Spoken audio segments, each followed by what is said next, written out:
Hey everyone, welcome back to another video and welcome back to a good old-fashioned training vlog. Today we've headed out at 3:30 in the afternoon because I wanted to make sure I was motivated, a little bit extra rested and full of food ahead of today's training session. We've got a busy couple of weeks coming up, even busier now.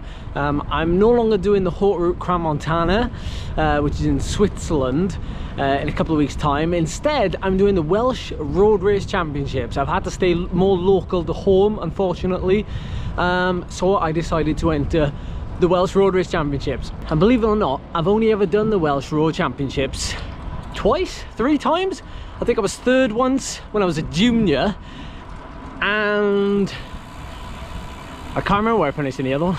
And then we have the Dragon Ride a couple of weeks after that. So it's a busy time and I need to be quite fit. I've got this interval session coming up, which is like a hill climber special. I've always called it that just because it's one of my favorite hill climbing type sessions, even though it's great for all round ability, not just hill climbing of course. I just like to do it on climbs. And then we're heading out to the local group ride tonight for a bit of a chain gang action. I was just finishing up my warm-up, which is somewhat similar to what the session will be like, but a bit more toned down. Even someone like me who has probably more time than the average person to train, there's still something about coming out and just doing an hour or 90 minutes structured session where you just focus on the numbers, get the work done, and that's it. Like, there's still something about that. So a couple of things to take away from this session personally for me. One, it's like hottest part of the day. This is something that I'll have to be quite good at performing in over the next couple of weeks and months. It's about 23 degrees now at 3 in the afternoon. The other thing is trying to complete the session perfectly, or as best as possible, not perfectly. So trying to get the efforts done primarily based on feel, especially when I'm doing these efforts for the first time in ages.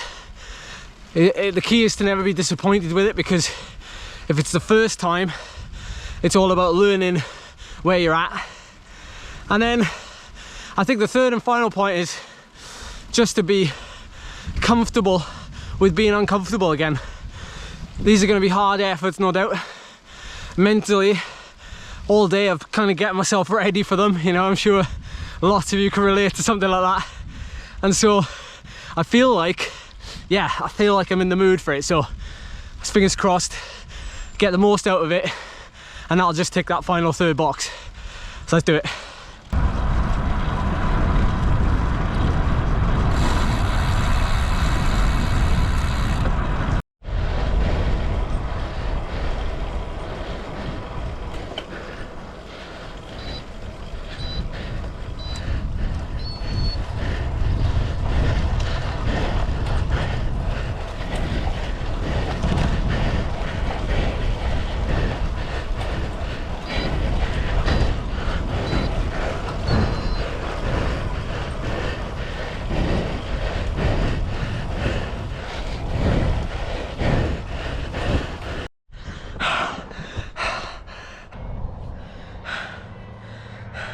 Funny, these sort of intervals, they definitely, obviously they're hard, but when you have that like little micro burst, and it's only like 30 seconds, but it makes a world of difference to not just the perceived effort, but like it's a really good stepping stone into doing these efforts, like going straight into like a 5-minute block like this now of like, you know, 110, 120, 130% of FTP. Like, oh my word, it's a killer. But like, if you just have that small, and it's not even,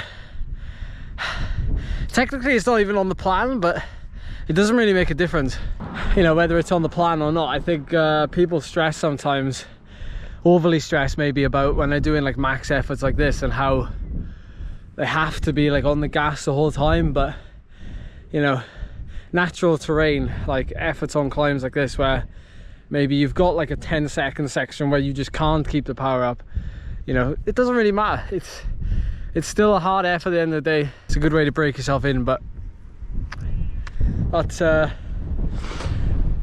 good one. The last couple of weeks I've been using a new data field on my head unit that has got like a breakdown of my time in different power zones, like during the ride. So it means I can actually like monitor it while I'm riding, as opposed to like looking at it afterwards, which is probably a bit too geeky, but I like that. And I was able to see today that like my best 5-minute effort was 408 watts, and that was with that 30-second break in the middle of those 5-minute blocks. But I spent a good 15 minutes there nearly in power zone 5 and nearly 3 minutes in power zone 6. So you know, I can already tell without uploading it that that's a good stimulus, especially for the first type of session. Like where I'm currently in my fitness, I'm actually on par, like in terms of like 20-minute power with like when I took the cyclist KOM.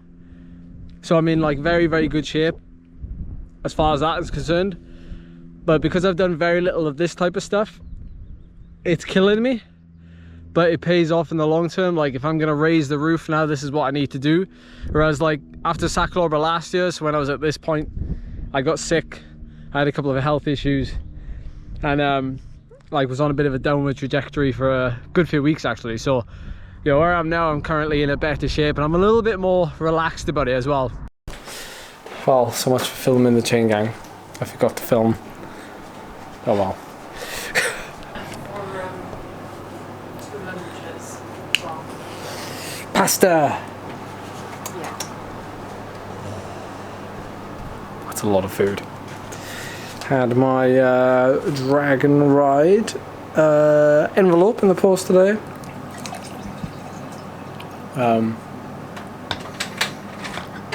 But yeah.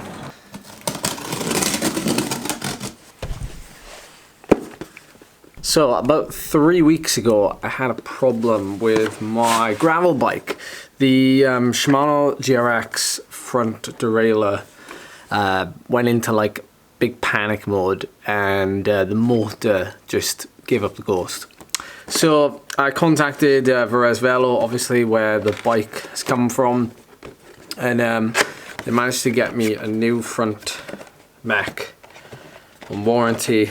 So big shout out, thank you to them for sorting this out, because I've been absolutely in love with my gravel bike and riding it, not just off-road but on-road as well. Very nice, very, very nice. I better install this and then I can get back out on that bike when the rain returns. Yes, I am one of those people. I ride the O2 van when it's nice weather, and I ride the Factor LS, the gravel bike, when it's not such nice weather. That's not the, this didn't come in that giant box, by the way. There is something else in there, just in case you're asking. So let's have a look at what's inside my race pack for the Dragon Ride. Race number, that's gonna go on the front of my bike. Some piece of paper. Timing chip. 4,034. Whoa, how many people have ridden this event? You gotta put a sticker around your seat post. You gotta put a sticker on your helmet. And you gotta put a sticker on this, which goes on the front of your bike, which is also where the timing chip is. And then you have a race number that goes on your jersey. And then you have this, which is like one of those print off route. I gotta find somewhere to put this. This is super long. This is not gonna go on my stem. I'm gonna have to put it on the frame maybe. But so yeah, we are doing the 300 kilometer and well, 296 kilometers. And I think I said before, but this Dragon Ride is probably Wales's largest cycling event, and it's been going on for a number of years now. But I've never ever had the chance to do it. Mainly because I've been racing. Now I'm sure there's lots of you who are watching this video who have done the Dragon Ride, because it's a very popular event in the UK. And if you have, I would like to hear from you, because although the route is, well, pretty much I've ridden every stretch of the route, but I've never ridden it all in one go. So it's some of South Wales's hardest climbs, and they're all back to back to back to back. And I'm looking forward to sharing those roads with you. I'm looking forward to training for it as well, because although this event is part of a very busy June for me, It's actually leading to something slightly bigger again, which is hard to believe because this is massive, in July. Wonder if you can guess what that is.